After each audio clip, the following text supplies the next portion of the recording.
I was in the Army Corps of Engineers, and I was an officer.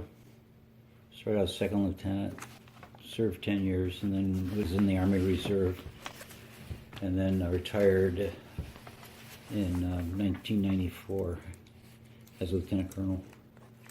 And during the time I was in the Army, I was in the Corps of Engineers.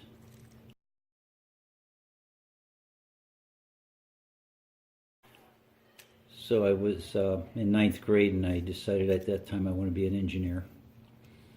And as it turned out, the best way to do that was to go to a military academy. I didn't get into West Point the first time. I went to Worcester Tech for engineering, and then got into West Point. And then that was a reasonable way to go, because the cost of going to West Point was committing 5 years of your life to the Army, and that seemed like a reasonable price to pay to get an engineering degree and as well serve the country. And so that's kind of the route I took.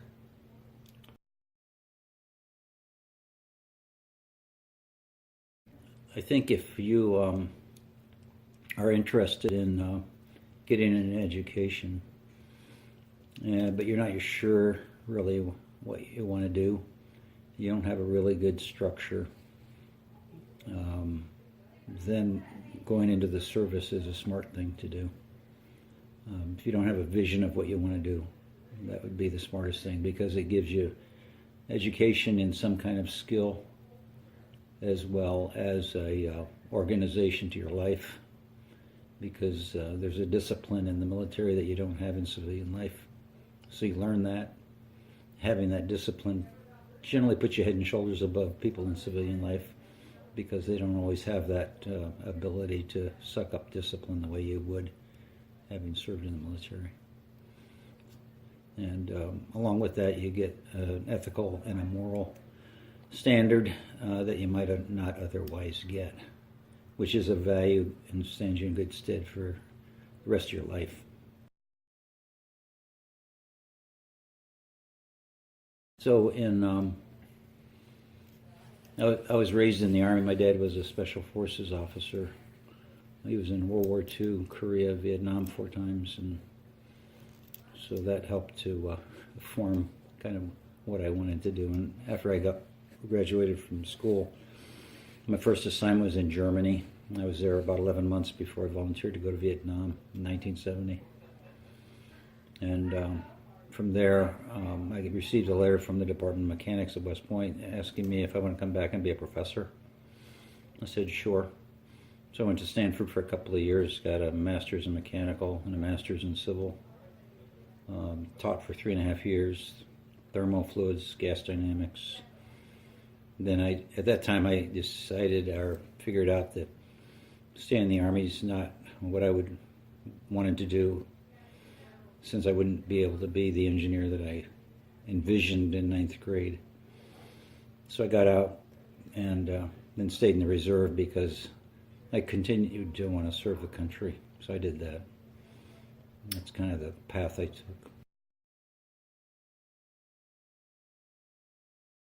So I was 10 years active, and after 10 years active, as I said, I got out.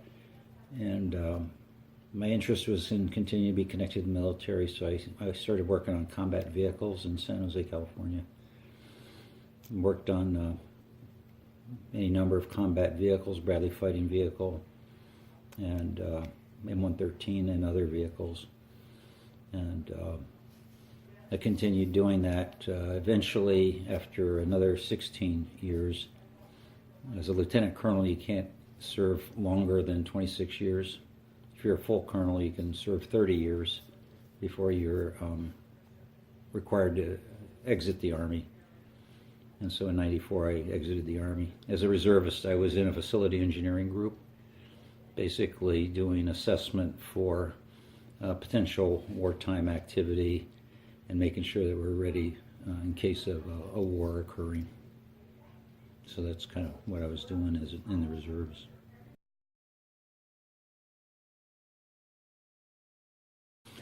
So when I was in the military in the 60s and 70s, Vietnam was going on.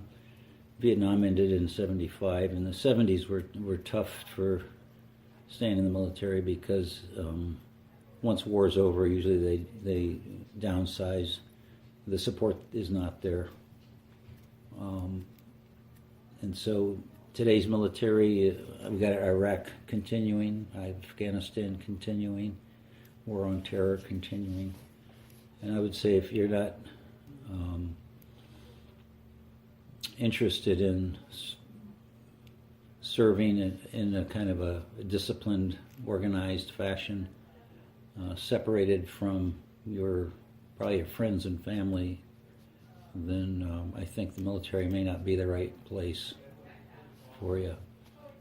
It's still tough right now, simply because the support for the military is still somewhat happenstance, in my opinion. I do know we support Iraq vets coming back, and there is a lot of that kind of support. But going to Iraq or Afghanistan is it's tough stuff. And it's still not clear to me that we have a clear mission and focus in what we're going to do about finishing our business in those countries, in the Middle East in general.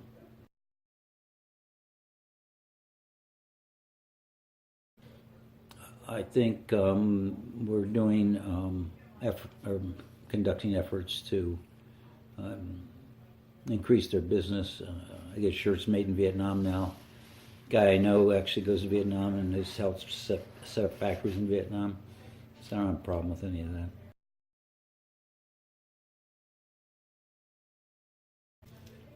Well, my dad served in Vietnam from starting in 1961. He was in there in 64, 67, and then in 69. And I was there in 70. And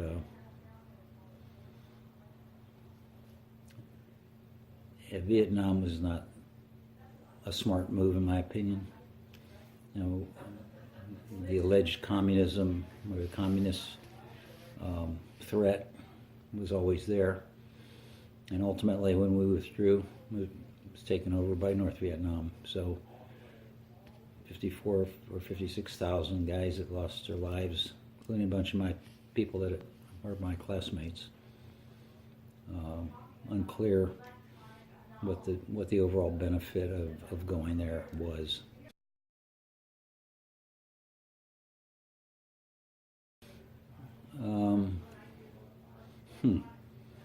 Good question. I think serving in Vietnam was probably. I mean, that's what you make military people do, is serve in wartime theaters, and so that's probably for me a memorable kind of thing. I mean, I have memories of civilian life and working on combat vehicles that are fairly memorable as well. And but in active military, Vietnam was probably one that I would remember. The other one would be the time I spent teaching cadets at West Point. That's fairly memorable.